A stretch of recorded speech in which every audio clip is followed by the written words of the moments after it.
Alright, good morning po sa bawat isa. And good morning, we praise God po sa araw na ito na pinagkaloob po sa atin ng ating Panginoon. This is the day that the Lord has made.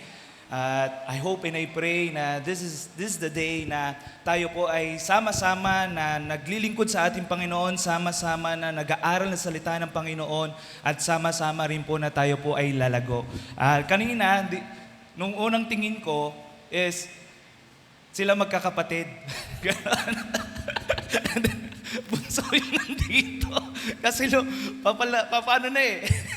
Diba? Kaya we praise God po kumbaga sa mensahe rin po ng special number na kumbaga doon sa kahinaan natin, ang kalakasan natin ay walang iba kundi ang ating Panginoon. And He is what? All in all. Lahat at lahat po ay ang kalakasan natin ay nanggagaling po sa ating Panginoon. Amen? And so, this time, kumbaga, this is also the last Sunday po na, kumbaga, sa pag-aaral natin in 7 weeks po, o 7 Sundays na pinag-aaralan natin yung 7 churches. And I hope and I pray this is not the information na nag-i-impute lang sa atin o ini-input lang sa atin sa ating knowledge o sa pagkaalam natin sa salita ng Panginoon o pagkaalam natin sa ating Panginoon. And we pray, and I pray, I desires na nawa doon sa 7 churches, kahit doon pa sa 7C natin, as we emphasize yung missions natin as a church and also as individual, these 7 churches, it will be transform us. Yung salita po ng ating Panginoon. Di ba? Kasi punong-puno na tayo ng information, punong-puno na tayo ng mga turo, punong-puno na po tayo ng pangaral, ng encouragement, ng mga promises, at yung mga paggabay din ng ating Panginoon through His words. And I hope tayo po ay talagang kumikilala sa ating Panginoon, and I hope and I pray din na tayo po talaga ay patuloy na binabago ng ating Panginoon. Amen? Na tayo po ay patuloy na binabago po ng ating Panginoon. That's why, etong Sunday na ito, for me, kumbaga ito, kabado ako sa 7 na church na ito. It's very crucial kung tutuusin.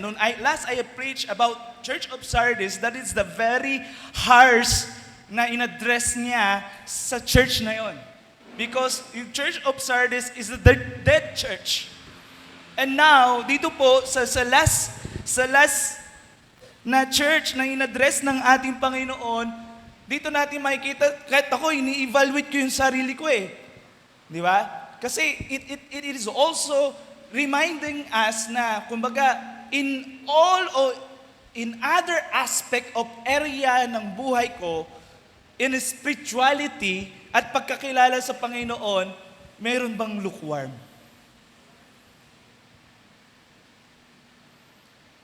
Kasi alam natin, ang ating Panginoon, kilala niya po ang bawat isa sa atin.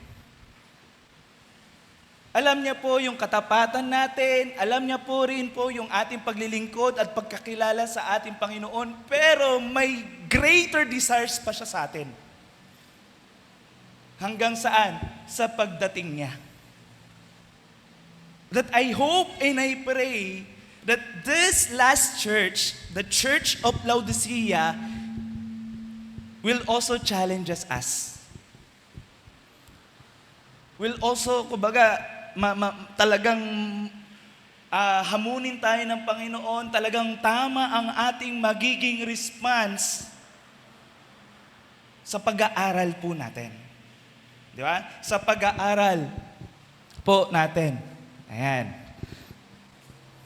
So,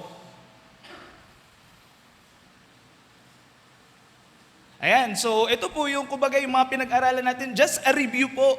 Kasi 7 na Sunday, 7 na churches na patungkol po sa series po na ito in the book of Revelation na mga pinag-aralan po natin, di ba? Na makikita po natin dyan is, andito yung mga 7 churches, and the last na pag-aaralan natin, the Church of Laodicea. But one thing I know about these churches, God knows His church. Amen? One thing I know about these churches, God knows His church. That's why makikita po natin dyan, sinabi niya, He knows our works dun sa mga 7 churches na ito. He knows our struggles, He knows their struggle, He knows their victories, He knows their failures. He knows everything. Di ba? And He knows everything. Na dito, makikita po natin dito yung pinapakita ng Panginoon, yung pagkakilala niya sa kanyang mga, kumbaga, mga church. This is the 7 churches. Na sa bawat churches na ito, meron siyang dinidil. Tama? Meron po siyang dinidil. And I hope hindi lang po, kumbaga parang sinasabi, doon lang naman yan sa church na yan eh. No, it also teaches us na ang ating Panginoon meron ding dinidil sa atin. Di ba? Meron pong dinidil sa atin, meron pong tinuturo sa atin ang ating Panginoon in order sa kanyang pagbalik, tama, yung pagkakilala natin sa Kanya. Tama yung paglilingkod natin sa Kanya. Tama yung pagsunod natin sa Kanya. Di ba? Tama yung pagsunod po natin sa Kanya. Just like the Church of Ephesus. He knows everything. And dito sa Church of Ephesus, tinuturuan niya itong Church of Ephesus na ito na ano po, even though alam niya lahat, napaka-doctrinal, napaka-sound doctrine, but nandoon yung pag-alalay ng Panginoon sa kanila at tinuturo niya na ano po, kumbaga, the motivation why they are doing those things is because they know their first love. Yung pagkakilala nila sa Panginoon. Kaya nga sometimes sa ating kung tutusin, yung unang pagkakilala natin sa Panginoon, unang pag-unawa natin sa gospel, sa grasya, sa awa, at kadakilaan ng Panginoon, yung response natin, sana nandoon yung motibasyon kung bakit tayo nagpapatuloy. Because He is what? Our first love. Tama po? Kumbaga, grabe yung init, grabe yung alab, grabe yung pagkakilala natin sa Panginoon, grabe yung uhaw natin sa Panginoon. Yan yung gusto ng Panginoon sa church. Tulad po na ito ng Church of Ephesus, Smyrna, na makikita po natin dyan, even though they are persecuted, di ba? God recommended this church because He remained faithful. Kasi pinapersecute na, hindi naman actually sa labas yung persecution eh. Within their church, na andoon yung persecution. Kaya sinabi niya, this is the Satan synagogue. Nakakala nila that they are Jew, pero pinapersecute nila yung kapwa nila. Kaya sabi ng Panginoon, sabi niya doon sa Church of Smyrna, this is the Satan synagogue.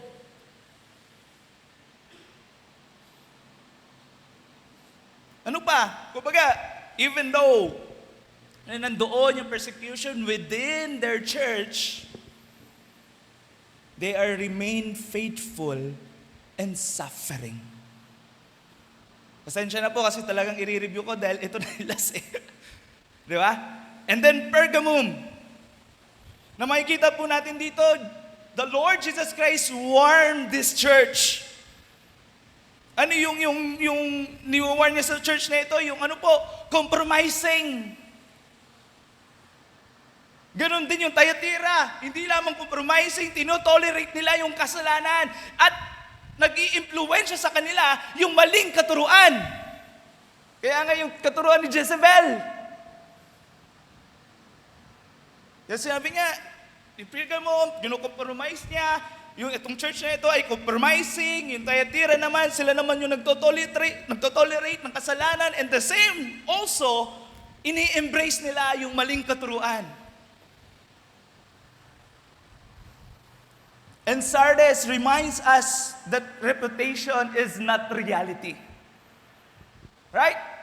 Tulad nga na sinabi na nga po natin, na pwede pala ang isang church na napakalaki, napakaganda, ma-influential church, pero dead church.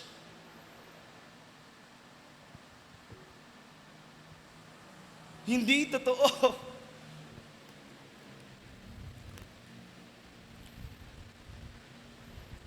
Yung kanilang pananampalataya sa ating Panginoon, but God recommend those few. Di ba? Even though they are dead church, pero merong mga nanatili, those few. And then sinabi niya, do not be burdened about these things. Remain steadfast.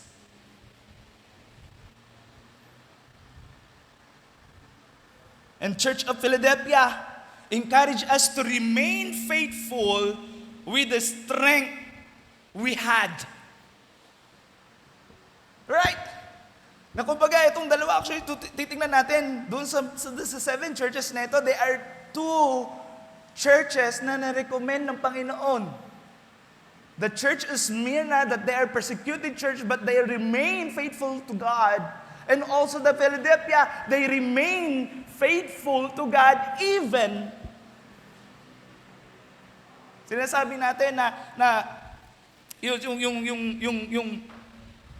yung pagka-interpret dito is what? Yung little strength nila. And also, when we study also doon sa little strength, doon yung pagkakilala nila sa Panginoon, that He is the Holy One, that He is the true One, that He is what? Siya yung nag-open doors, siya rin yung nag-close doors. Which is, He is all in all. Kaya nga doon sa kinanta rin. Hindi sa kanila manggagaling, hindi sa kanila yung credits, sa Kanya dapat lagi. Sa Panginoon. At walang sinuman din yung magja-judge sa kapwa nila dahil ang Panginoon din yung magko-close ng pinto. He is the true one, He is the Holy One.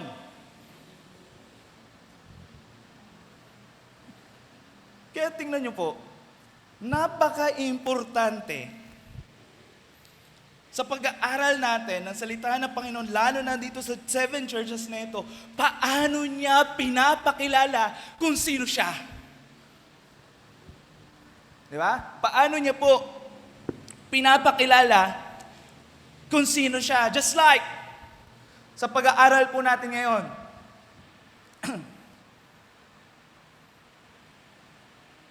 yung sa Church of Laodicea, ano yung pagkasabi sa kanila? The lukewarm church. Sa atin, sa culture natin, di ba, pagkape, di ba, talagang pinapalukewarm natin para mas, yun yung doon tayo napapasarap.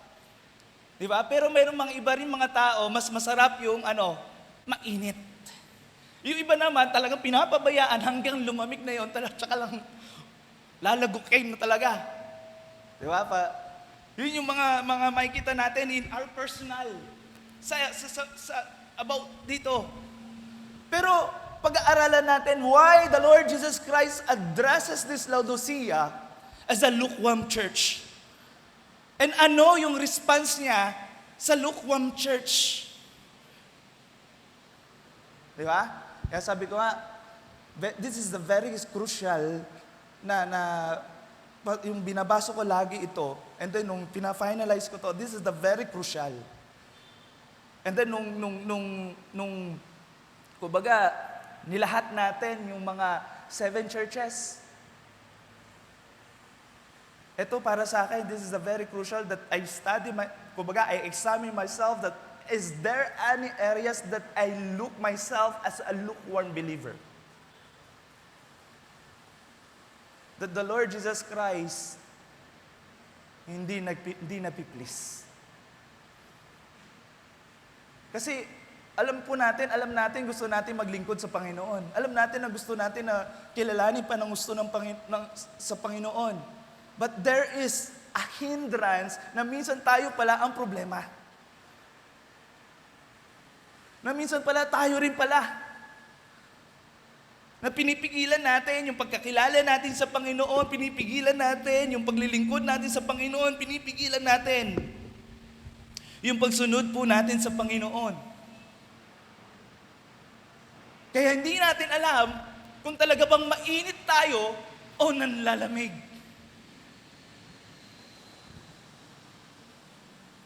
At that I hope and I pray sa pag-aaral po natin ng salita ng Panginoon, sa pag-aaral natin sa church na ito, the last church po na ito na pag-aaral po natin sa Church of Laodicea, it will also na ma-remind tayo, ma-challenge tayo, and ma-examine talaga natin yung sarili natin habang hinihintay natin ang pagdating ng ating Panginoon.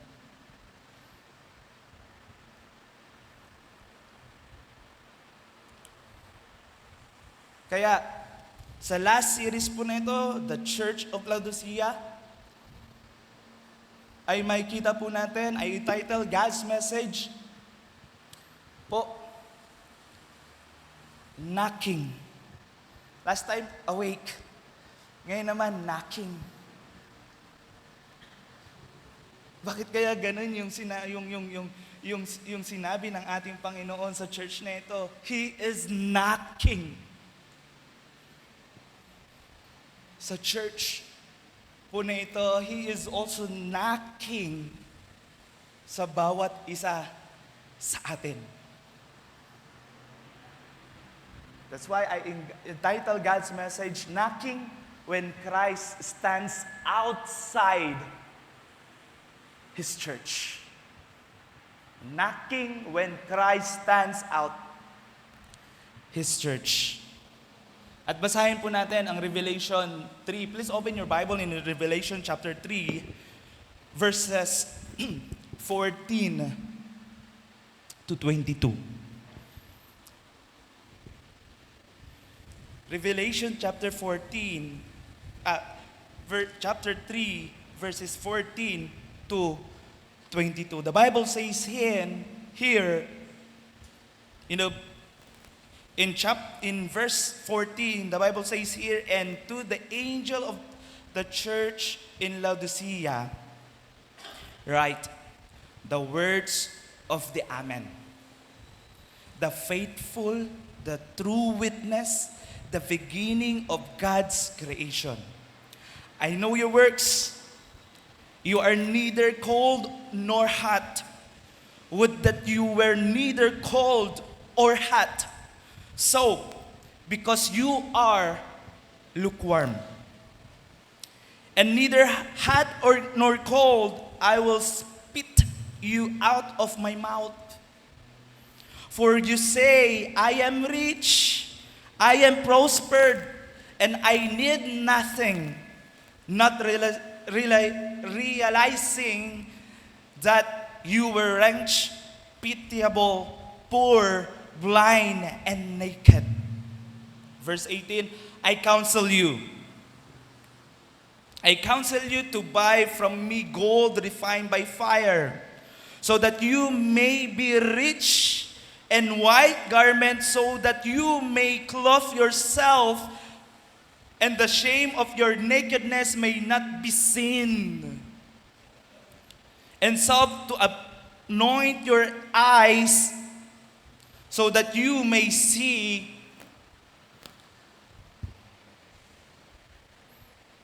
Those whom, verse 19, those whom I love, I reprove and discipline. So be zealous and repent. Behold, I stand at the door and knock.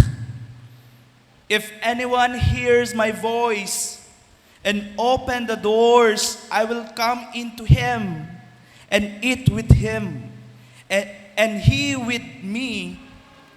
The one who conquers, I will grant him to sit with me on my throne, as I also conquer and sat down with my Father on his throne.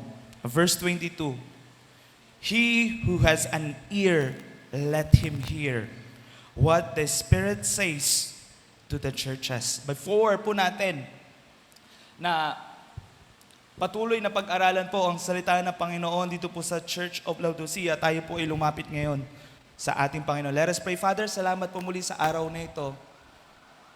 And we would like to ask, Lord, for your forgiveness. We pray, Lord, na patawarin niyo po kami. We pray, Lord, na gabayan niyo po kami. We pray, Lord, na patuloy niyo po kaming turuan at patuloy niyo po kaming palakasin, Panginoon. Upang ang aming pagkakilala sa inyo, ang aming paglilingkod sa inyo at pagsunod sa inyo ay nawa. Ito po ay tama sa inyong harapan. We pray, Lord, sa aming pag-aaral, this is the last series po namin ng 7 churches. We pray, Lord, ng inyong banal na Espiritu ang manguna po sa amin. We pray, Lord, na patuloy niyo po kaming bigyan ng katalinuhan, patuloy niyo po kaming bigyan ng wisdom upang maintindihan po talaga namin ang inyong salita at may sapamuhay po namin ito bilang parte ng inyong simbahan, Panginoon. At nawa, kayo po ang manguna sa bawat isa, Panginoon. Ganon din sa inyong lingkod. We pray, Lord, na gamitin niyo po ako bilang inyong instrumento. Kayo po ang maging boses. At kayo po ang magturo po sa amin po, Panginoon. At sa pag-aaral po namin, mabigyan po namin kayo ng kapurihan. Maraming salamat po sa tayong pangalan ni Jesus. Amen at amen. There are 3 things na makikita po natin dito. Just like sinabi ko nga po sa inyo na sa bawat churches na ito, laging may pinapakilala niya yung kanyang sarili kung sino siya sa mga church na ito. That I hope and I pray sa pagkakilala natin sa Panginoon, kilala talaga natin siyang lubusan. Kasi kung hindi po natin talaga siya kilala ng lubusan, hindi tayo lumalago. Hindi po tayo nagmamature. Paulit-ulit na lang ang mangyayari sa pag-journey natin bilang kanyang mga anak.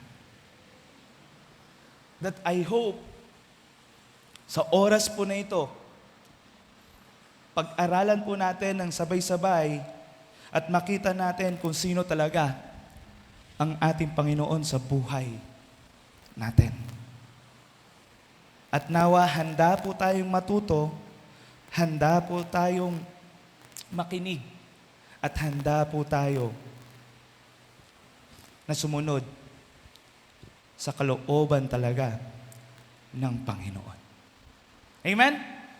Ng Panginoon. So there are 3 things po na mapag-aaralan po natin dito. Una is, makikita po natin dyan, yung revelation po ng ating Panginoon. Actually, lagi yan eh. Di ba? Yung revelation po ng ating Panginoon, yung nire-reveal niya yung sarili niya. Di ba? Lagi po yan sa yung first passage, yung first verse ng mga churches. Kaya dito pag-aaralan po natin kung sino ang ating Panginoon. Amen? Kaya dito po, Christ reveals Himself to the church in verse 14. The Bible says here, and to the angel of the church in Laodicea write, the words of the Amen, the faithful and true witness, and the beginning of God's creation. Take note for this. I hope doon sa mga Bible nyo, nilalay nyo lahat yung mga importante lalo na sa ating Panginoon. Kasi dito niya pinapakilala kung sino siya at kung paano niya dinidil yung church. Na ito ako.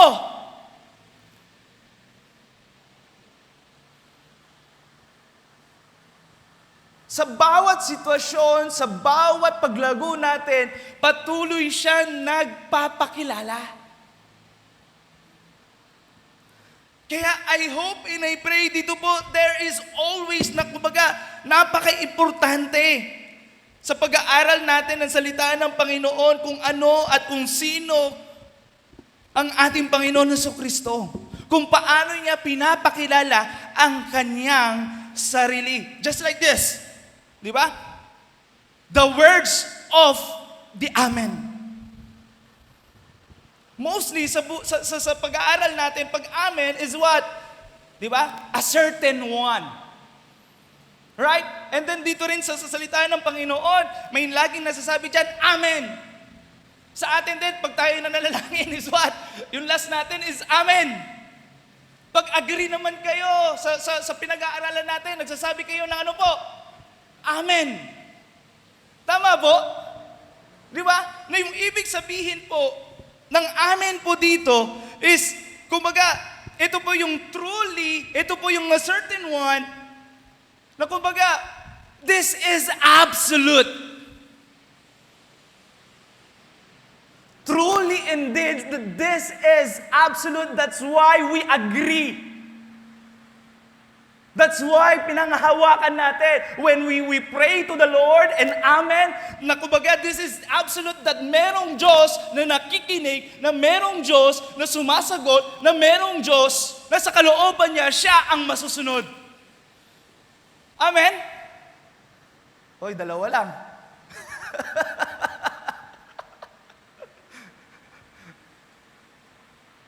Kaya tayo sa panalangin natin, meron tayong Amen. Pag tayo may nakikinig tayo, ay napapa-amin din tayo.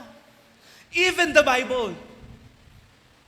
Maraming makikita natin, pag nagbabasa pa kayo ng salita ng Panginoon, meron dyan mga amen.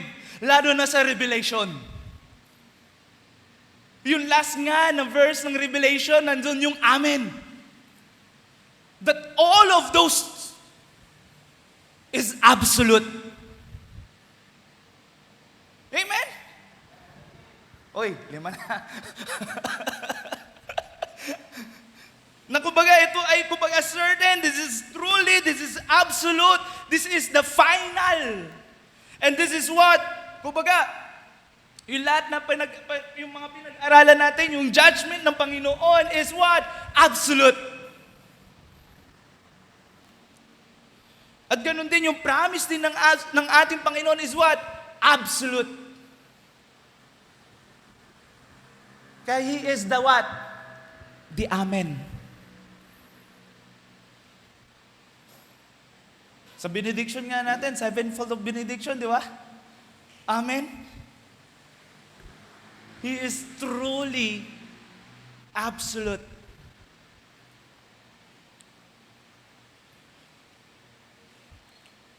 Ano pa?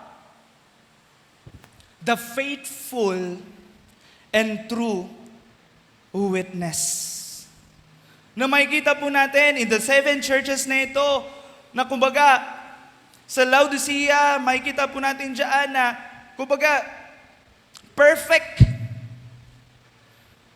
Makikita rin po natin dito na sa pag-address niya sa mga 7 churches na ito, is talagang totoo. Kung paano siya nakikipag-deal dito. At nagsasabi siya ng katotohanan, ito, ikaw. Di ba sa korte, mayroon tayong mga witness and then yung witness is what? Dapat nagsasabi ng katotohanan.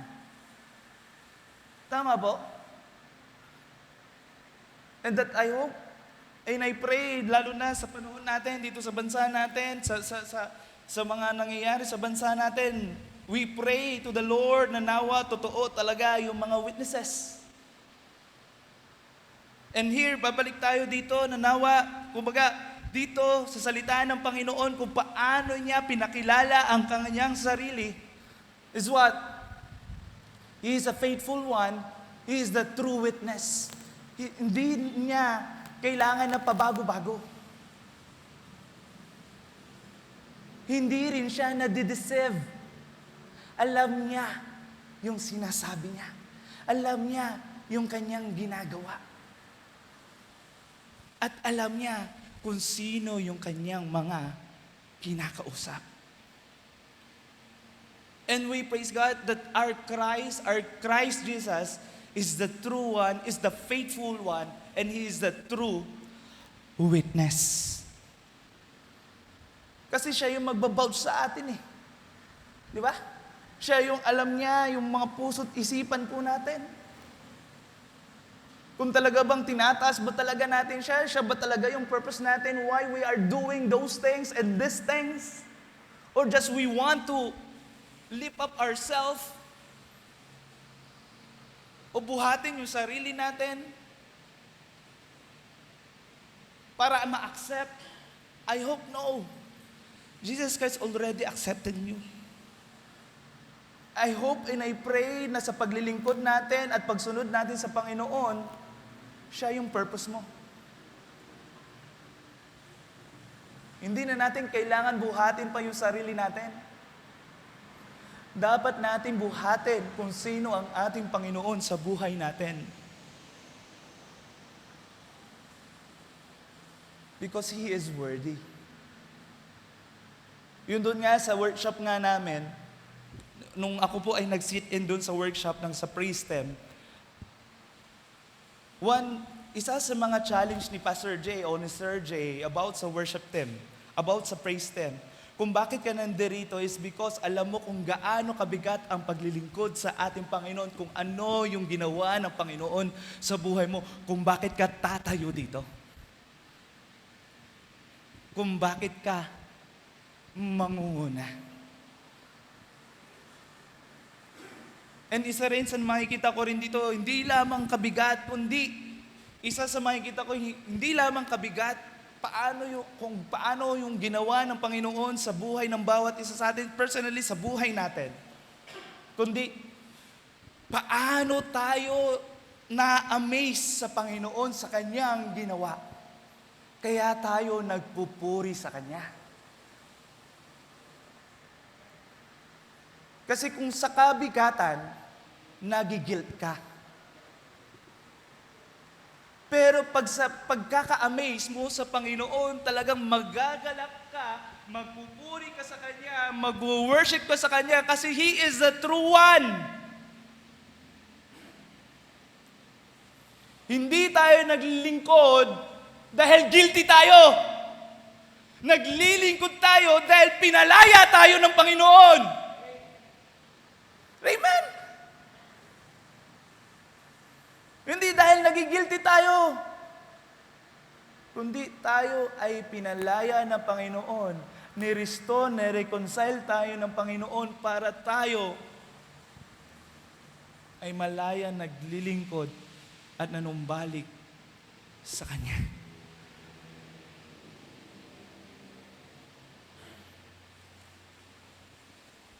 That I hope He is worthy talaga sa buhay natin. Amen? That He is the faithful one, that He is the true witness. And last, nireveal niya sa sarili niya, the beginning of God's creation. Hindi po siya yung hindi siya yung kinreate ng Diyos. He is there, doon sa creation. Kaya nga sabi nga po dito, in the Greek word is arche, means origin, ruler, source, supreme authority. Biro mo sa mga makikita po natin kung talaga nagbabasa tayo ng salita ng Panginoon, paano siya nakikipag-deal sa kanyang mga anak. Di ba? In the book of Job, si Job, nung siya po ay parang naglupaypay na. Di ba? Sinabi ng Diyos, nasaan ka nung nilalang ko ang mundong ito? Right? Ganon din kay Jonah. Kumbaga, pinapakita niya kung sino siya, pinapakita niya yung authority niya, pinapakita niya na He is the supreme of everything. And He knows everything. Alam niya po ang lahat ng bagay. Alam niya po kung ano yung kanyang ginagawa. Just like the Bible says in John 1:3 and also in Colossians 1:15 to 17. And why is this important? Doon sa 7 churches, lagi niyang pinapakilala nga po yung sarili niya. Bakit napaka-importante ito?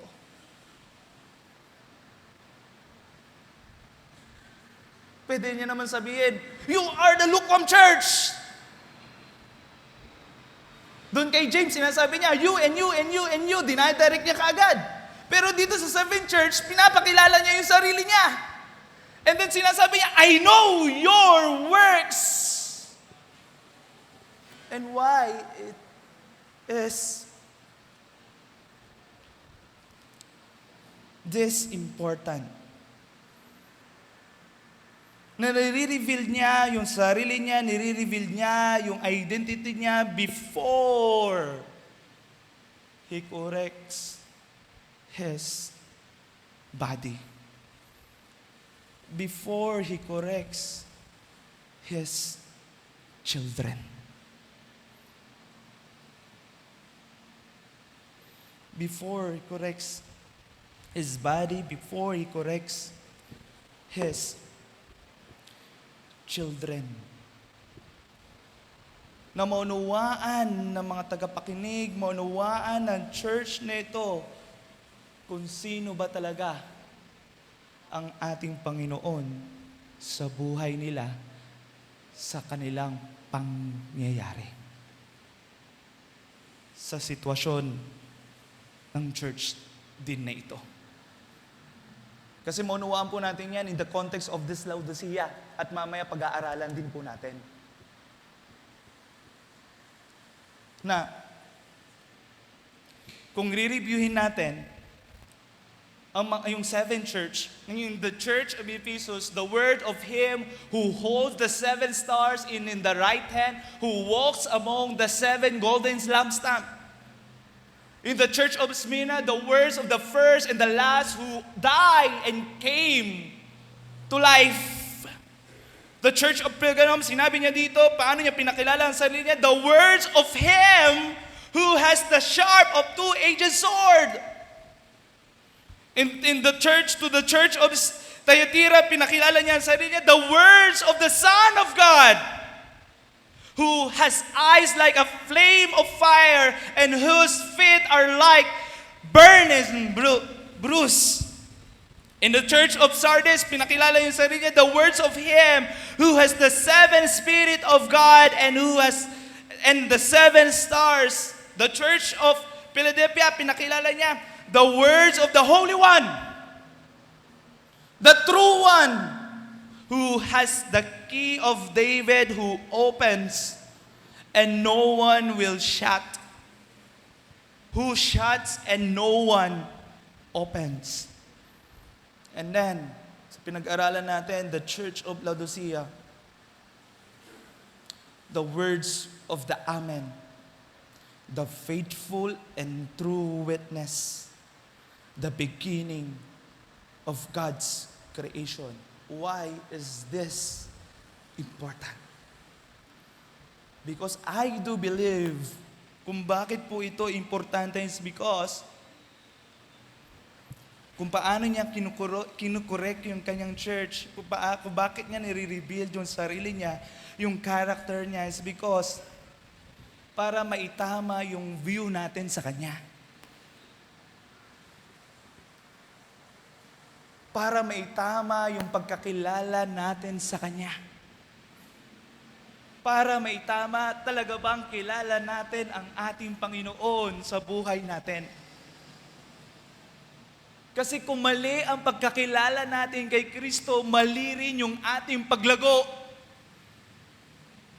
Kung mali yung pagkakilala natin kay Kristo, mali rin yung ating paglilingkod. Kung mali yung pagkakilala natin kay Kristo, mali ang ating pananaw sa salita niya. Kaya the Lord teaches us, the Lord Jesus Christ always revealing Himself para may tama yung perspective natin, may tama yung pagkakilala natin sa Kanya.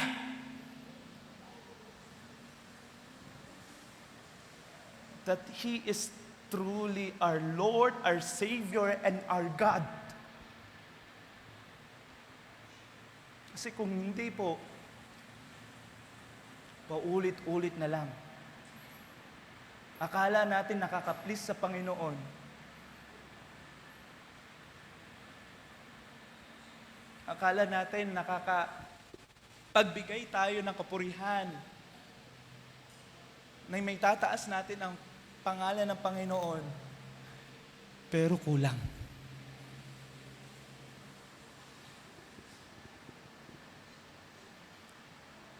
Kasi mali ang pananaw natin at pagkakilala natin sa Panginoon. Kaya nga lagi sinasabi ko, baka ibang Kristo ang natanggap natin. Kung mali ang pananaw, mali ang pinanghahawakan natin na Kanyang salita. Amen?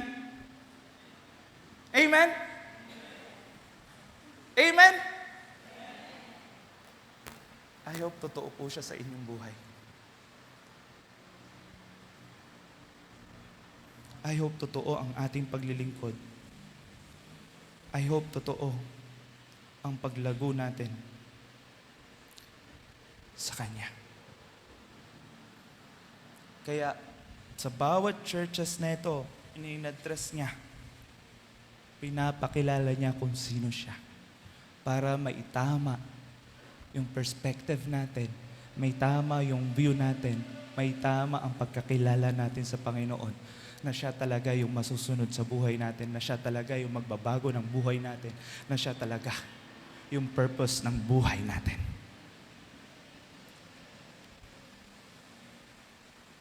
Ng buhay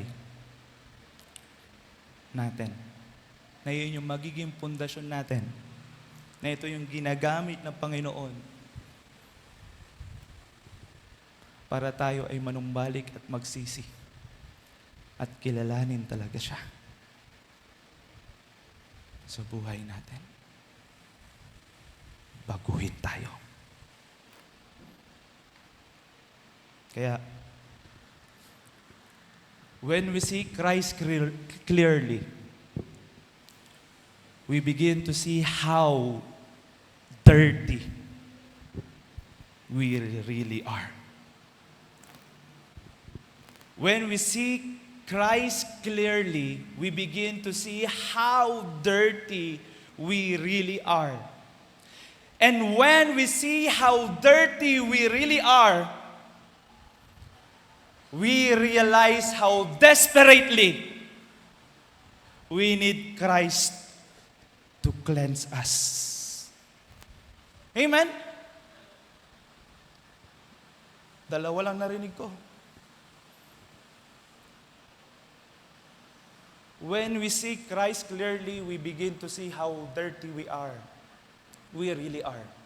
And when we see how dirty we really are, we realize how desperately we need Christ to cleanse us. Kaya niya pinapakilala ang sarili niya.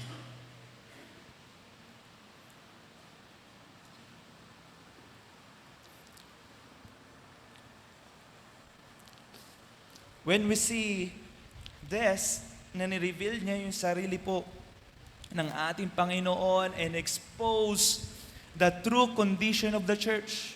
Dito natin makikita yung pangalawa. Christ rebukes.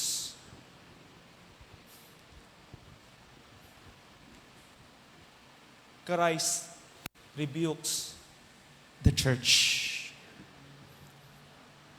In verses 15 to 19 says, I know your works, you are neither cold nor hot, that you would were either cold or hot. So because you are lukewarm and neither hot nor cold, I will spit you out of my mouth. For you say, I am rich, I have prospered, and I need nothing. Not realizing that you are pitiable, poor, blind, and naked. And verse 18, I counsel you to buy from me gold refined by fire, so that you may be rich, and white garments so that you may be clothed yourself, and the shame of your nakedness may not be seen, and so the anoint of your eyes so that you may see. Those whom I love, I reprove and discipline. So be zealous and repent. Nakita natin na nireveal niya yung sarili niya, and because we know already kung sino po ang ating Panginoon sa Kristo, siya ang may karapatan na mag-rebuke sa atin. Kaya sinabi niya po dito, I know your works, you are neither cold nor hot. Alam niya yung kondisyon ng church na ito. Ano yung kondisyon ng church ng Laodicea? You are lukewarm. Anong ibig sabihin ng lukewarm? Unti-unti po natin yan sasagutin kasi marami po akong mga katanungan dito. Anong ibig sabihin ng lukewarm? Na sinasabi ng ating Panginoon na etong Church of Laodicea is what? Lukewarm church. And because they are lukewarm church, sinabi niya dito, di ba? He will spit them. Bakit? Ano bang ginawa ng Church of Laodicea? Ano bang ibig sabihin ng ating Panginoon? Ano bang ibig sabihin ng salita ng ating Panginoon na ayaw niya sa church, sa bawat mananampalataya na isang lukewarm church? And then sinasabi niya, I will spit them. Bakit?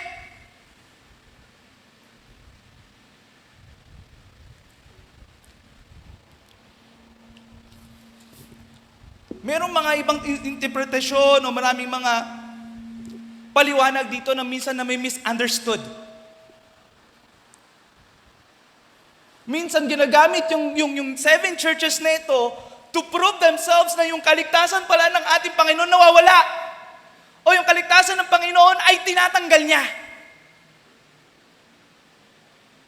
Hindi po.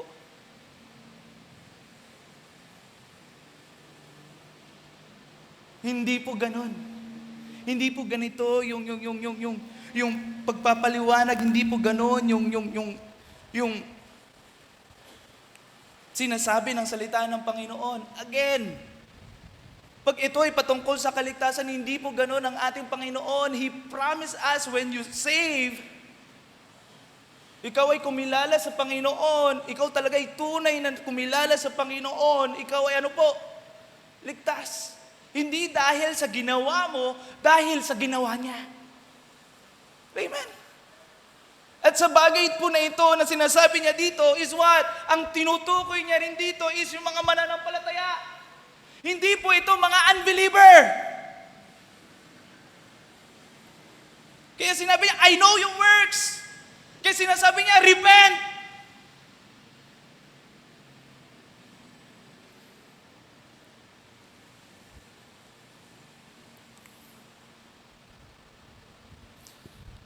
Na kumbaga, ina-address niya dito sa church na ito as a lukewarm church. Kumbaga makikita po natin dito yung ano po, yung context ng church na ito. Kasi doon sa paligid niya, kung bakit niya ito yung dinescribe niya sa church na ito, is because of this. Na kumbaga, ang Laodicea is what? Malapit po doon sa, ano bang tawag dyan? Hierapolis. Di ba? Nandun po yung, kumbaga, yung mga hot spring, nandun po yung hot water. Kumbaga, dinidescribe niya, kumbaga, ang ating Panginoon, hindi lang niya nagkukorek, kumbaga, para mas maunawaan ng church na ito kung ano yung sinasabi niya. Kung ano yung sinasabi niya. Na kumbaga doon sa hot spring na ito kumbaga yung cleansing na pinapakita pag ikaw nasa hot spring, parang feeling mo ikaw ay nililinis. And then ganoon din sa paligid ng Colossae naman, yung cold water. Kumbaga nare-refresh ka, gustong gusto mo. Tama? Kumbaga, kung naranasan mo itong dalawang bagay na ito, na magkalapit doon sa lugar ng Laodicea na ito, kumbaga, gusto mo doon sa hot spring para ikaw ay malinis, gusto mo doon sa Colossae para ma-refresh ka. Ganon din, in-describe niya sa sarili niya kung paano niya tanggapin ang church na ito.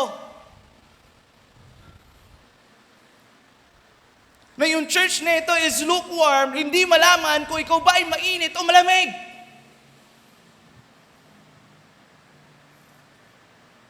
Ibig sabihin, nawala yung purpose niya.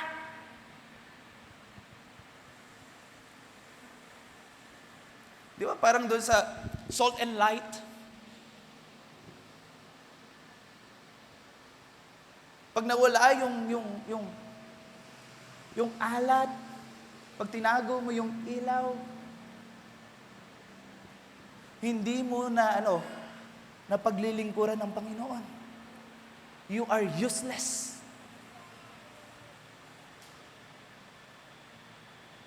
Na bilang isang mananampalataya, yung journey natin, ikaw ba talaga ay mainit? Ikaw ba talaga ay yung nanglalamig?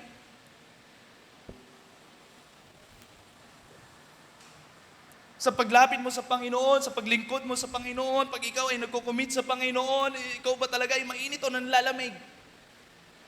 Na hindi mapaliwanag, hindi malaman-laman kung talaga bang committed tayo sa Kanya.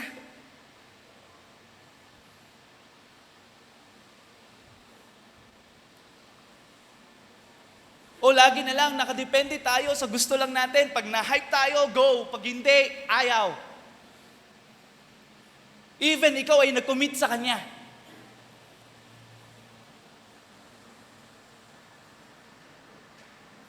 Yung pagiging lukewarm na pinapakita dito ng ating Panginoon ay hindi niya katanggap-tanggap.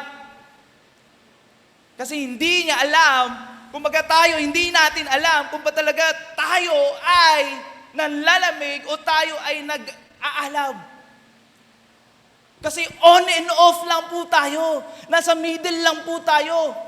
Ito nga tinatawag nga po namin dito, kung na-collab preaching po namin ito tinatawag namin mga nominal Christians. Christian lang, in the name. Tinanggap lang ang kaligtasan, pero walang commitment. And that is lukewarm.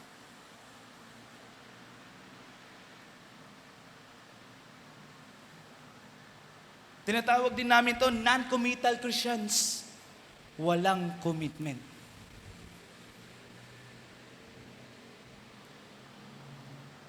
And this is lukewarm.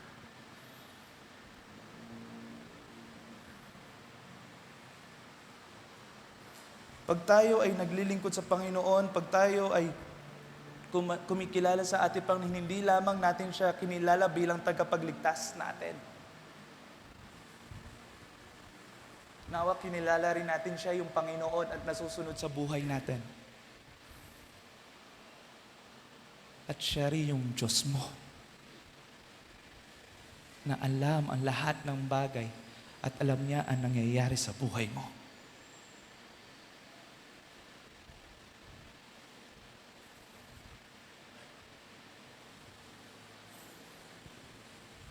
Di lang po natin tinanggap ang kaligtasan para maligtas lang po tayo.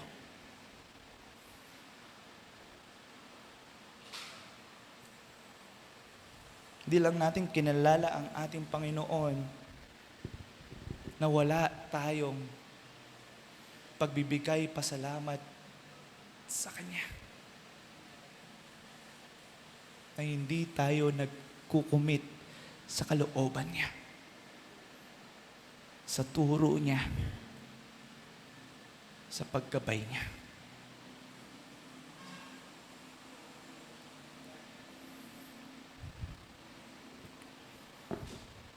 That I hope and I pray,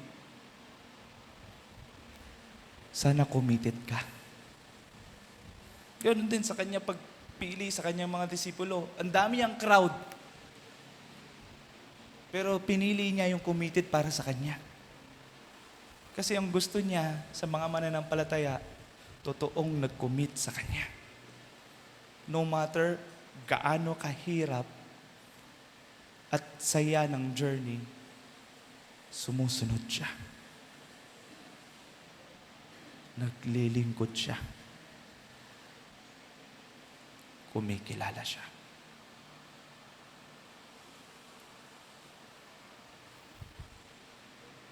Kaya sinabi niya sa Church of Laodicea, look at those places. Merong sikat sila na malamig yung tubig doon. It will give you refreshment. Itong lugar na ito, sikat sila because meron silang hot spring doon, and then it give you cleansing. Yet, you are lukewarm. In other words, useless. Kahit ano palang gawin natin sa buhay natin, pag wala tayong commitment at hindi natin lubusan kilala ang Panginoon, all of those things is useless.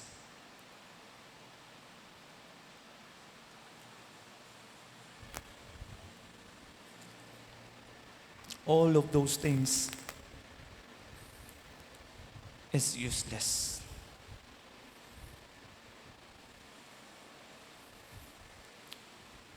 Balikan natin. Sinabi niya, in-address niya sa church na ito, the Church of Laodicea, you are lukewarm. At ano yung sinabi niya pa? And neither hot nor cold, I will spit you out of my mouth. When we say spit, in the other version, in the Greek word is what? Vomit. At kung i-word study po natin yung vomit na ito, in the whole words ng vomit sa Bible, always in negative connotation. Wala po siyang positive.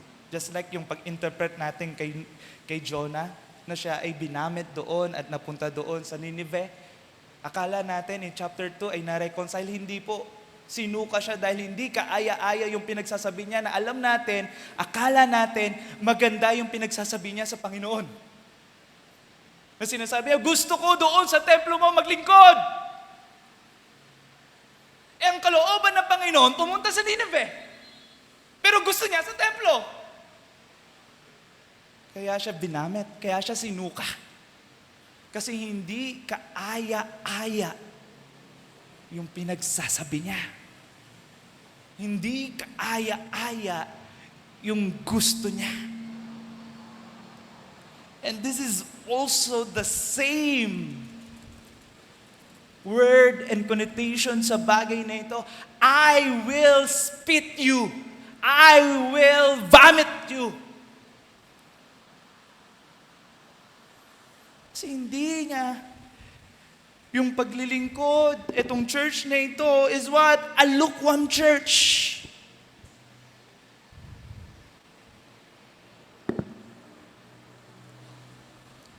Kaya sabi ko nga po, hindi niya tinatanggap.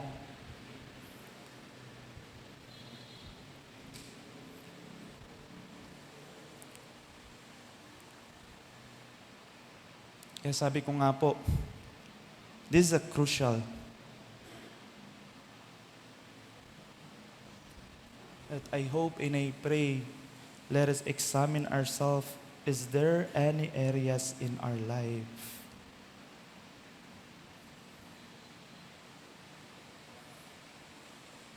na sana totoo ang ating Panginoon sa buhay natin?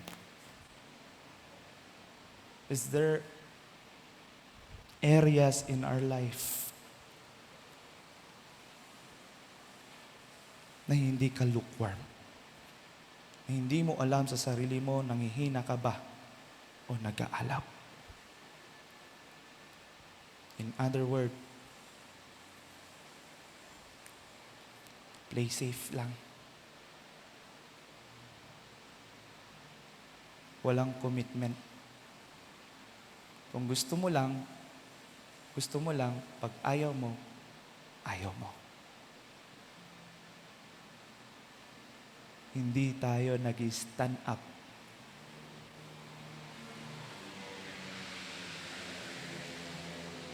sa pagsunod sa ating Panginoon.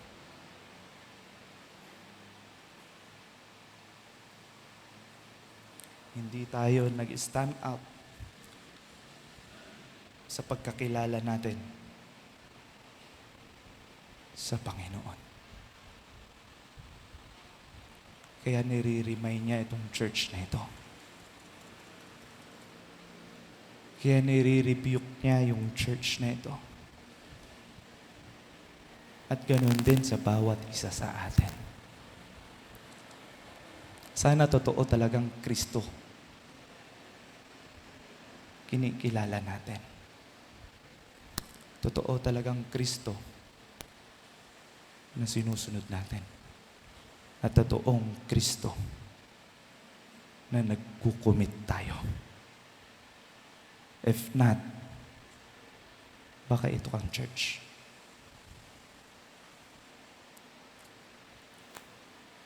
Lukewarm.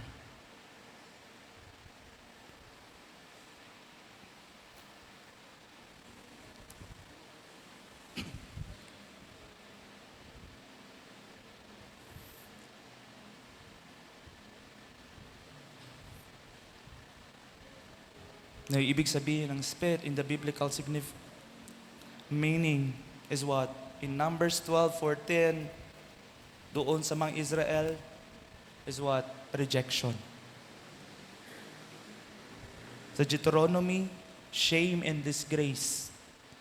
Sa Job 30:10 and Isaiah 56, a public contempt. Kay Jonah, makikita natin doon is what? Rejection din.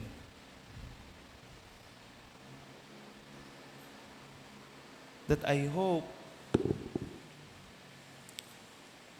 let us examine, sana hindi tayo ganitong church na sa pagdating ng Panginoon, ano kaya ang masasabi niya sa atin? Ano kayang masasabi niya sa akin?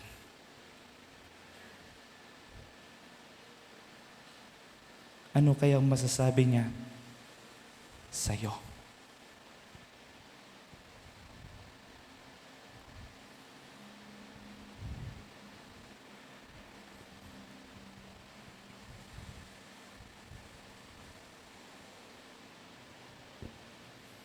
And then, next, for you say, I am rich. Kasi, the context of Laodicea is the wealth, isa sa mga wealthiest place church. Kaya sabi niya nga po dito, sinabi nila, itong mga church na ito, for you say, I am rich. I have prospered, and I need nothing. Kasi wealthiest, ano sila na bayan. Kasi yung church nila, napakaganda. Yung church nila is napaka-prosperous. Napaka-abundant. And then, nalilihis, natatabunan.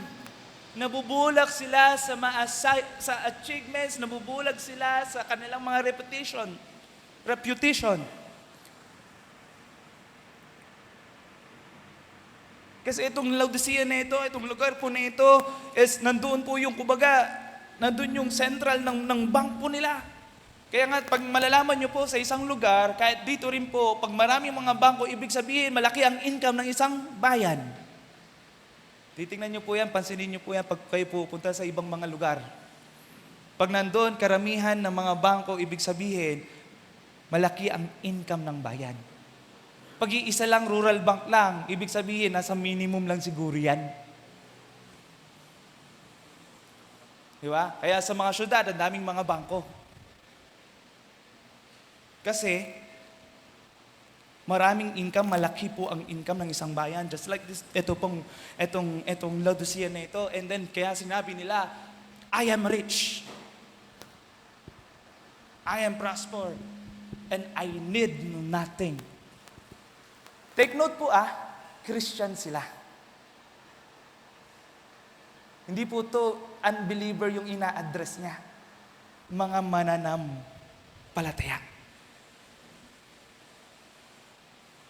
Nakakala natin na minsan sa buhay natin, when we are rich, when we are prosperous, and secure yung ating future, sometimes nagagamit ito ng kalaban to blind us.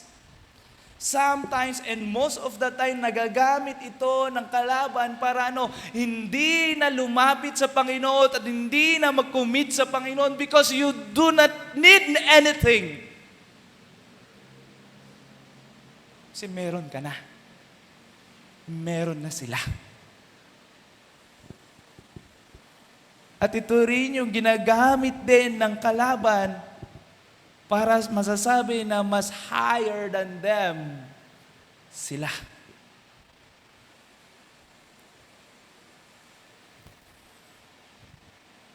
If you are truly believers, kung ito yung nararanasan natin sa buhay natin, the Bible is teaching us. Ang Panginoon, kinukorek tayo. Ang Panginoon, nire-realign tayo sa pagkakilala sa Kanya.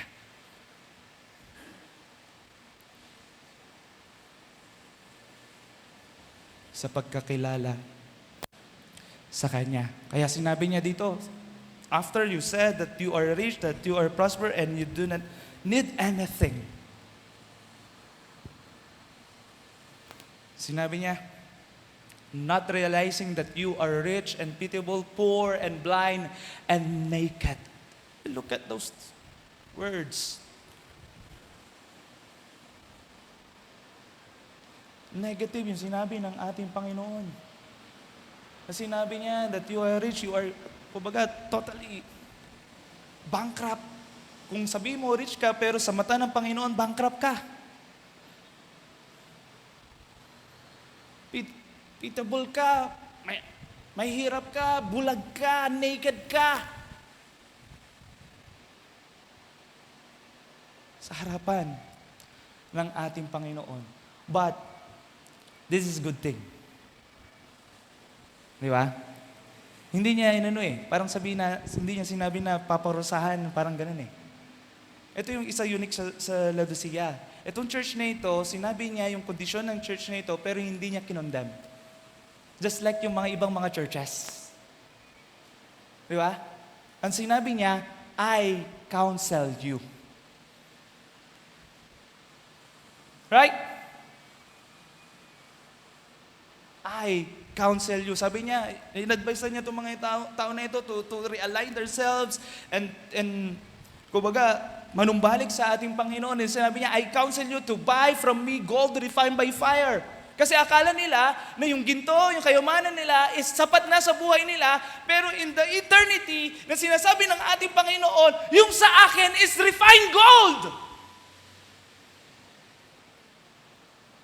Ibig sabihin, mataas na klase ng ginto. Ibig sabihin, sinasabi niya sa mga tao, sa mga churches na ito, o sa believer na ito, is what? Sa eternity, alam natin sa mundong ito, binubulag tayo, pero sa eternity, ito yung katotohanan.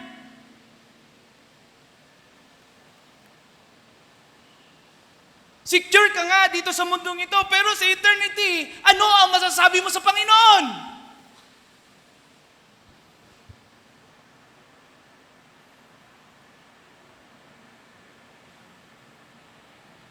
na pinapakita, tinuturo po dito ng ating Panginoon, yung refined gold dito is, He is greater. You said that you are rich, I am riches.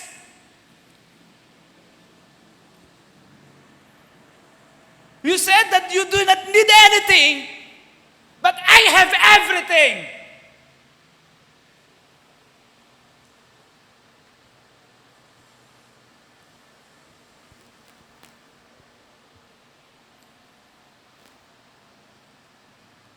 Kaya wala talaga tayong may pagmamalaki sa Panginoon.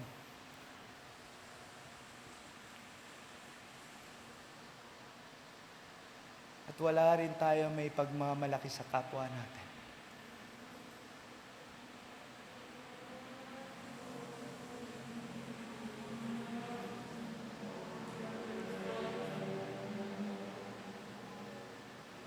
Lalo na kung nawawala na yung purpose mo sa buhay kung bakit ka nagkakaroon ganyan.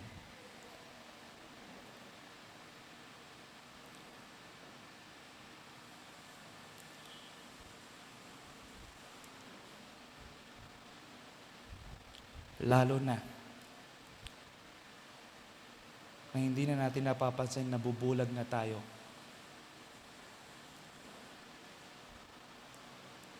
Sa mga nangyayari sa buhay natin, nakala natin, napakaganda. Yes, napakaganda. Pero kung wala si Kristo sa buhay na yan, sa sitwasyon na yan, walang kwenta yan.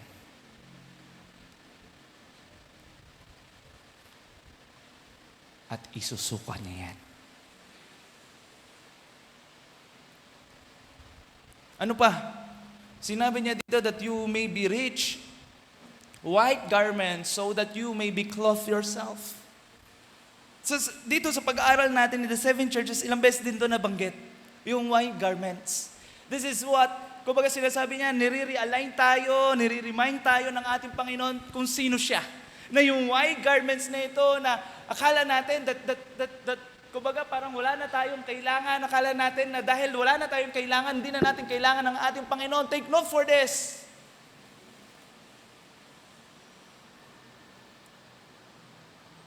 Na nare-remind po tayo ng ating Panginoon na yung white garments na ito, yung victory na ito, yung righteousness, yung purity, yung acceptance po ng ating Panginoon. Na nire-remind tayo ng Panginoon, ikaw ay niligtas ng Panginoon.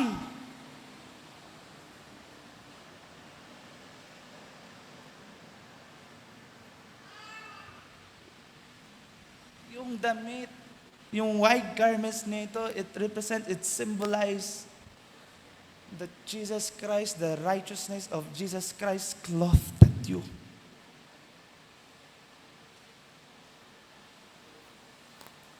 Kaya wala po talaga tayong may pagmamalaki. Kumbaga, dinidil niya rin itong Laodicea na ito about doon sa context ng lugar nila that they are the wealthiest, that they are the central business ng clothing, and ganun din, sinabi niya dito, they are what? Kumbaga yung medicine is upgraded sila. Kaya dinidil niya itong mga tao, itong mga bagay na ito, akala nila is talagang napakalago nila. Physically, literally, siguro sa bayan nila, pero yung spiritual nila, lukewarm. Kaya sinabi niya dito, dinil niya rin about sa medication. About dito, solve the anoint your eyes so that you may see. Even doon sa medication, even also sa literal, sinasabi natin that doon sa spiritual, na makikita po natin na nabubulag na tayo sa mga bagay na ito. Pero sabi niya, bumili ka sa akin, ikaw ay makakakita ulit.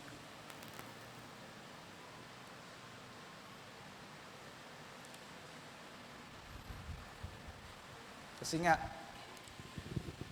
minsan nabubulag na tayo ng mga bagay-bagay. Dahil doon, natututo tayo magmalaki. At dahil din doon, hindi na tayo marunong magpasalamat sa Kanya. ino-own na natin yung credits. When we say ino-own, kasi ako ang naghirap.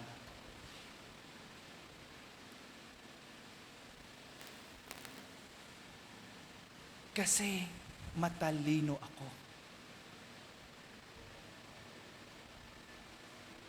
Kasi madiskarte ako. Nawawala na yung dahil sa Panginoon. Kung bakit nakamtan ko ang mga bagay na ito. Dahil sa Panginoon, pinagkatiwalaan niya ako ng bagay na ito. Ano pa? Sinabi niya rin dito, those who I love, I reprove and discipline. Di ba? Napakaganda, no?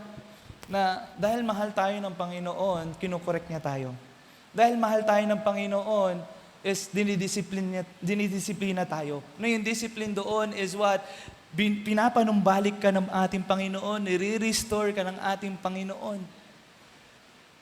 Napalo ka, pero tinuturuan ka, ginagabayan ka. Amen? And because of that, sabi niya, be zealous and repent. Nakakatakot lang pag wala tayong mga pagpapalo ng Panginoon, baka malaking question yan.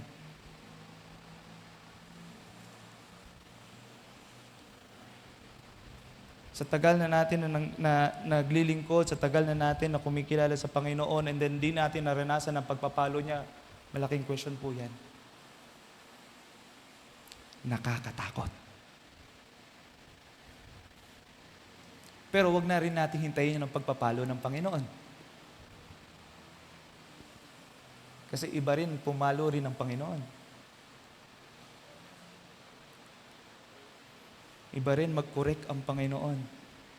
Iba rin mag-realign ang Panginoon. Kaya huwag nating hintayin. Kaya sabi niya, be zealous and repent. Amen? And repent. Na yung repentance is a change of mind, and the result is a change of life.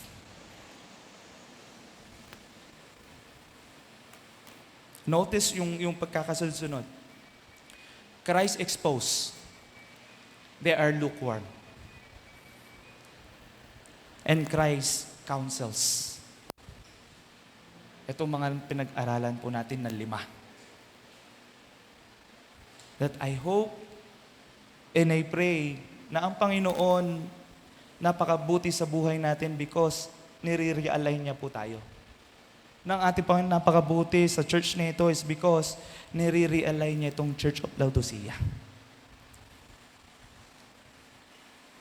Ini-expose niya yung kondisyon nila, and then kina-counsel sila at ginagabayan sila. Na yung pagre-rebuke ng Panginoon, katumbas nun yung yung remedy ng Panginoon. Ini-expose niya yung spiritual poverty so that we will see His riches. Reveals po yung ating nakedness na we are dirty. So that we will receive His righteousness. At tinatanggal niya yung pagkabulag ng mga mata natin. At maglilid doon is what? Magre-repent tayo sa Kanya. Manunumbalik ang mga mananampalataya sa Kanya. Kaya, Christ exposes our true condition, not to condemn us, but to lead us to repentance and restoration. Kaya minsan pag nakukorek tayo, even though ako rin, kinukorek din ako, mas na-appreciate po natin. Kasi kung wala na nagkukorek sa atin, baka sawa na yung tao. Nakakalungkot. Ganon din ang ating Panginoon. Christ exposes our true condition and not to condemn us, but to lead us to repentance and restoration. Nakita natin, ni-reveal niya yung sarili niya. Nalaman din natin kung paano rin siya nag-rebuke. And the last na makikita po natin dito, yung restoration. Christ restores the church in verses 20 to 22. Behold, sabi niya, after those things, yung condition, and then yung counsel ng ating Panginoon, and then sabi niya, behold, look at this. I stand at the door and knock. Kaya nga, in-title ko yung pinag-aralan natin. Knocking! Na nagbibigay reminder sa atin na kung ganito ang magiging perspective natin sa ating Panginoon, pagkakilala natin sa ating Panginoon, at yung spiritual life natin ay magiging lukewarm. Baka ang ating Panginoon nasa labas. Hindi na siya sentro ng buhay mo, hindi na siya pundasyon ng buhay mo, hindi na siya yung buhay mo.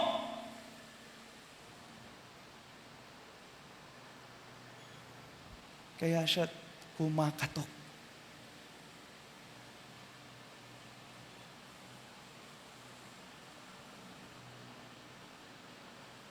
Kaya siya kumakatok.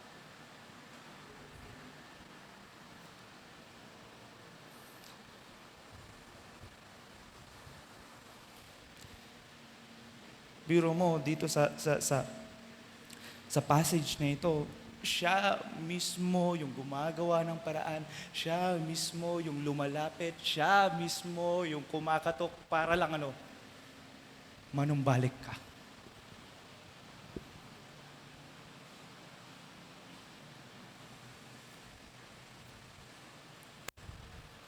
Sinabi niya dyan, I'll stand at the door and knock, and everyone hears my voice and open the doors.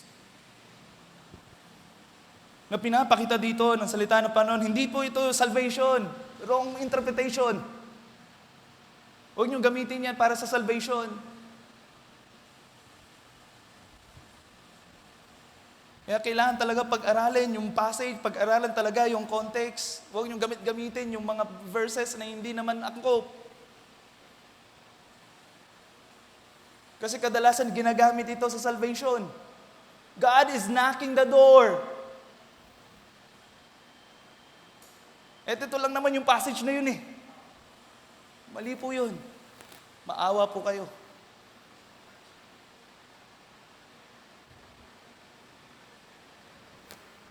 Again, I stand at the door and knock. If anyone hears my voice and open the doors, I will come into him. Dito pinapakita dito ng ating Panginoon that ang Panginoon is what? Kumbaga binibigyan niya tayo ng choice. Kaya ako I totally agree in human responsibility. I totally agree na hindi tayo robot.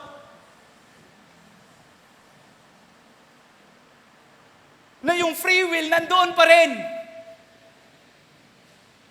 Kaya sinabi dito ng salita ng ating Panginoon that I stand at the door is because of your circumstances, is because of your condition.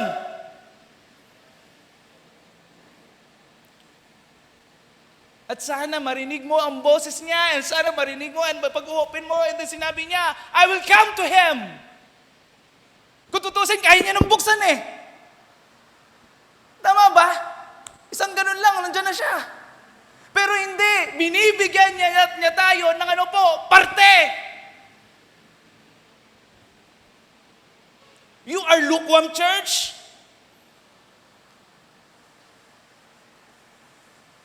Hindi ka committed sa ating Panginoon, hindi ka committed sa gawain ng Panginoon, hindi ka committed sa pamilya ng ating Panginoon. God is knocking. He wants you to decide na mag-stand up ka. Mag-commit ka sa Panginoon at manumbalik ka sa Panginoon. Because God wants you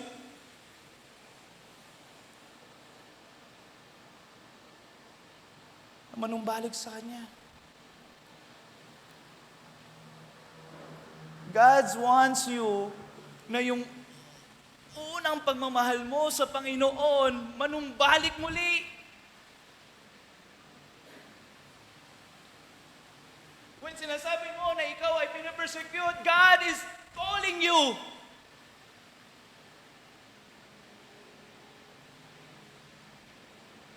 Na manatili sa pagkakilala sa Panginoon, hindi sa tao. Hindi sa mga ginagawa ng mga tao. When you see yung mga bagay na nakakapag-compromise, hindi ka binibigyan ng burden ng Panginoon. Sinasabi ng Panginoon, you need to stand firm. Hold fast.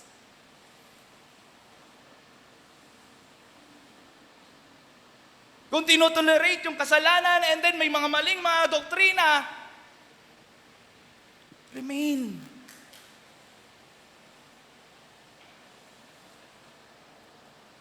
At huwag kang magpa-impluwensya.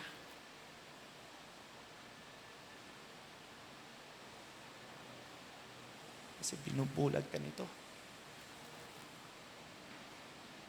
At ginagamit ito ng kaaway para hindi ka talaga maglingkod at kumilala talaga na siya talaga Kristo mo.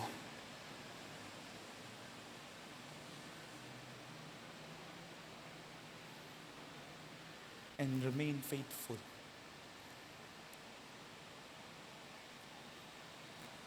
He is the author and the finisher of our faith. He is our supreme. He is the sovereign Lord God. And He is our Savior.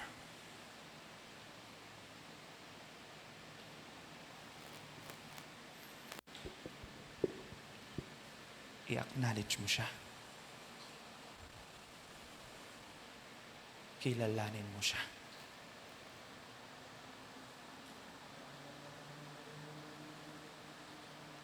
Hindi tayo dead church.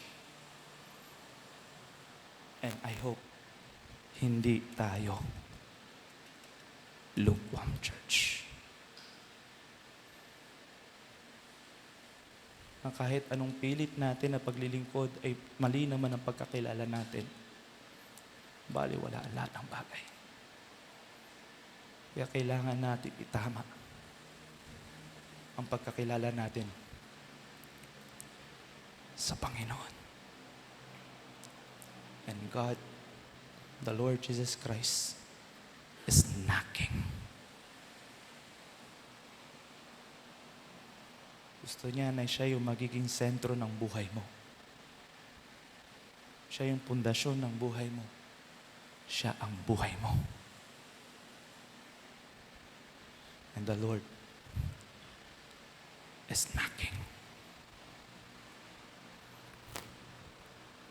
And I will come in to Him and eat with Him. And He is what? With me. Look at those. Binibigyan niya tayo ng chance, binibigyan niya tayo ng decision. The Lord Jesus Christ is knocking. The Lord Jesus Christ is outside. And when you hear His voice, when you see and learn sa salita ng Panginoon that kung sino siya sa buhay mo, pagbuksan mo siya. Hayaan mo siyang kumilos sa buhay mo.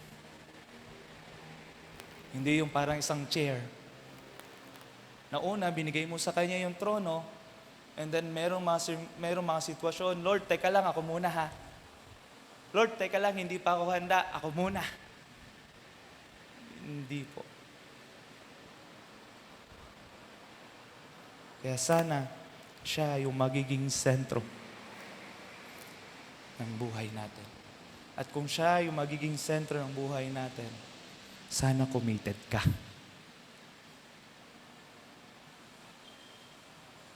Sana committed ka. Huwag kang dead church. Huwag kang lukewarm. Mag-commit ka. Manumbalik ka sa unang pagmamahal mo sa Diyos.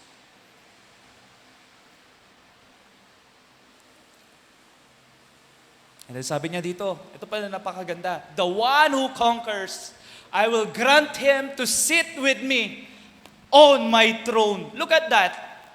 Diba? Nang sinabi niya yung true condition ng mga believers na ito, that they are lukewarm, na yung doon sa pagiging lukewarm nila ay sinusukan niya, pero binigyan sila ng choice, ng decision, na ano po, ang Panginoon ay still knocking sa buhay nila. At kung ito ay, kumbaga, pinagbigyan nila ang ating Panginoon, pinapasok nila ang ating Panginoon, at sila ay nagrepent sa ating Panginoon, sabi niya, I will eat with Him and He with me. Na kumbaga, nandoon yung fellowship. Na nandoon ang presensya ng Panginoon at laging kasama natin ang presensya ng Panginoon. And then sinabi niya pa dito, who? Sabi niya doon, I also the one who conquers. Pero may bibigyan parang pagmamalaki pa, ikaw, itong taong ito, itong anak mong ito. I-recognize niya.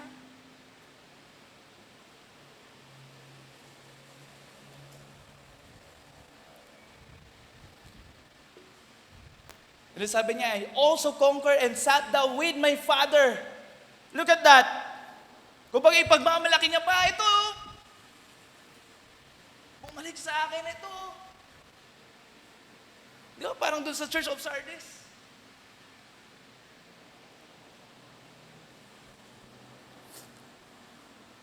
Kumbaga, pagmamalaki niya pa. Pagmamalaki niya sa kanyang amay, pagmamalaki niya sa mga mananampalataya. This child ay nanumbalik. At magsa-celebrate siya. He who has an ear, let him hear what the Spirit says to the church. Na pinapakita dito yung restoration ng ating Panginoon sa kanyang church, na napakaganda dito sa 7 churches na ito, when pag sila ay tumalikod sa Panginoon, kung mali yung kanilang mga pananaw, kung mali yung pagkakilala nila sa Panginoon, pinapakilala niya ang sarili niya muna. And then, nung pinakilala niya ang sarili niya na muna, and then sinabi niya, I know your works. Kung ikaw ay mali yung ginagawa mo, I know your works. Kung tama ang ginagawa mo, I know your works.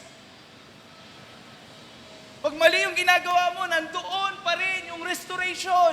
Nandoon pa rin yung chance na ikaw ay pinaparepent ng Panginoon. Pag tama ang ginagawa mo, sinasabi ng Panginoon, I recommend you.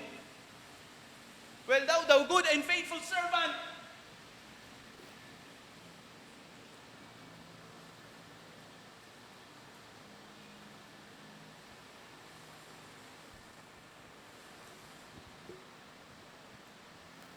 Kaya habang hindi pa huli ang lahat,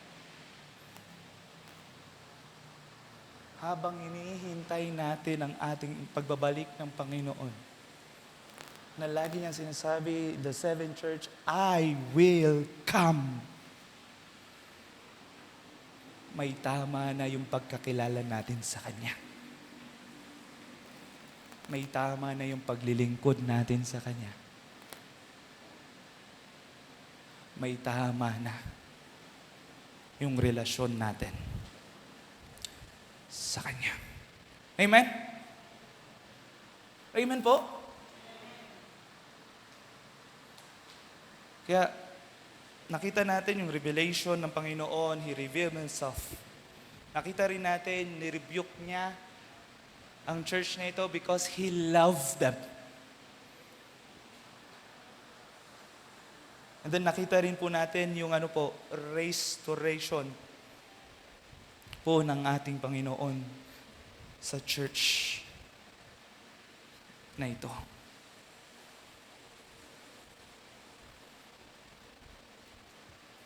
And the Lord is knocking. Hindi siya umalis eh. Tama? Hindi niya kinondemn, hindi siya umalis. Siya ay kumakatok. Kaya nga itong na ito is, parang yung sinabi ko nga po sa inyo, there is no condemnation dito sa church na ito because He is knocking. Pero doon sa ibang churches, sabi niya, I will come. I will judge them. But dito, I counsel them, I am knocking. Kaya, the Christ who lovingly rebukes is the same Christ who graciously, what? Restores. Those who open the door in repentance enjoy His presence today and His kingdom forever. Amen? The Christ who lovingly rebukes is the same Christ who graciously restores. Those who open the doors in repentance enjoy His presence today and His kingdom forever. Amen? And He is knocking. He is knocking.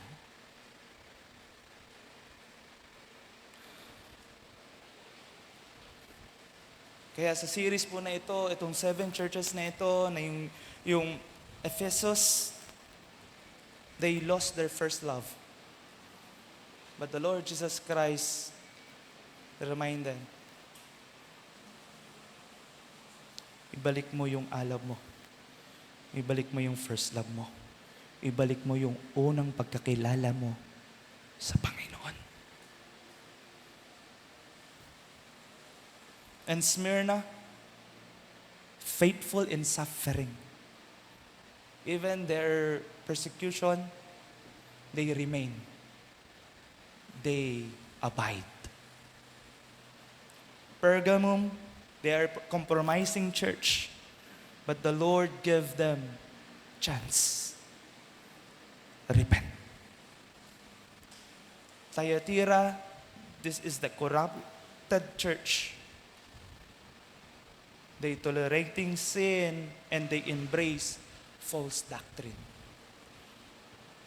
But the Lord still give them a chance. And those who remain, the few of them, ang bilin niya, remain. Tama po? Hold fast. I will come. In Philadelphia, a faithful obedience. They remain faithful in Christ. They recognize who Christ is in their lives. And Laodicea, the spiritual complacency. The lukewarm church. And the Lord rebukes them. And the Lord restored them. He counseled them. And the Lord is knocking sa church po na ito. Sa church po na ito. But through all 7 churches, one truth remains unchanged. Jesus walks among His churches. Last, doon sa introduction natin, God knows these churches. And sa pang one thing na makikita po natin, God walks among His churches. The one who knows every heart, the holy judge who exposes sin, the loving shepherd who disciplines his people, the gracious Savior who invites repentance, the coming King who reward those who overcome. Amen? Those who overcome. Kaya ang Laodicea, he teaches us the greatest threat to the church is not persecution. Diba? Tulad ng Smyrna, nape-persecute sila. That is not the greatest threat to the church. The greatest threat to the church is not persecution from the outside. False teaching from around us, or opposition from the world. The greatest threat is a heart that slowly becomes satisfied with religion while drifting away from Christ Himself. A lukewarm church. Yet, the gospel shines brightly. The final letter. He is the Amen. The absolute one. He is a faithful one. He is the true witness. And He is what? A sovereign. A supreme Lord ng buhay ng bawat isa. Kaya, the question is not, sana hindi ganito. So the question of every believer must answer is not simply, is Christ is in my life?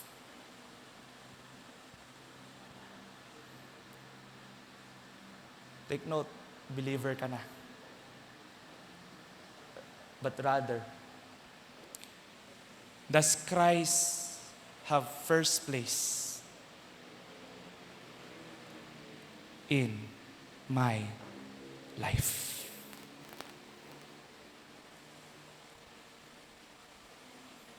And let us examine ourselves. He is the first place sa buhay natin.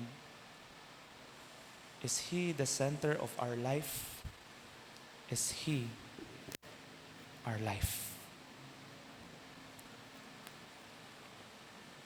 Jesus is not looking for a successful church, a perfect church. Wala naman eh. Not merely busy, but a surrendered church. Not merely busy for Him, but burning with love for Him.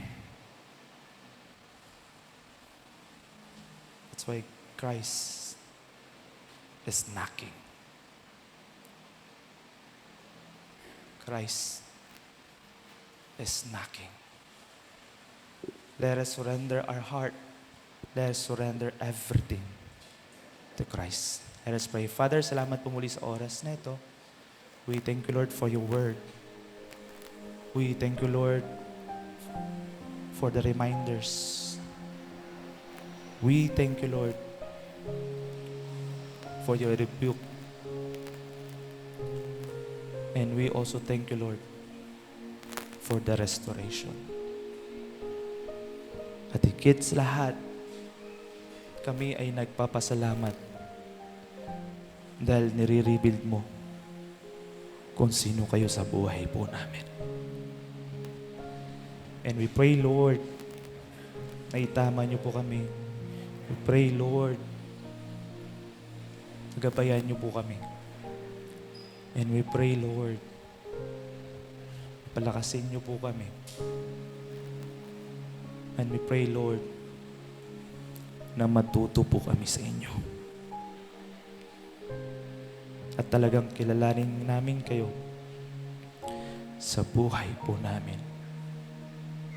Bilang Panginoon, bilang tagapagligtas, bilang Diyos ng buhay namin.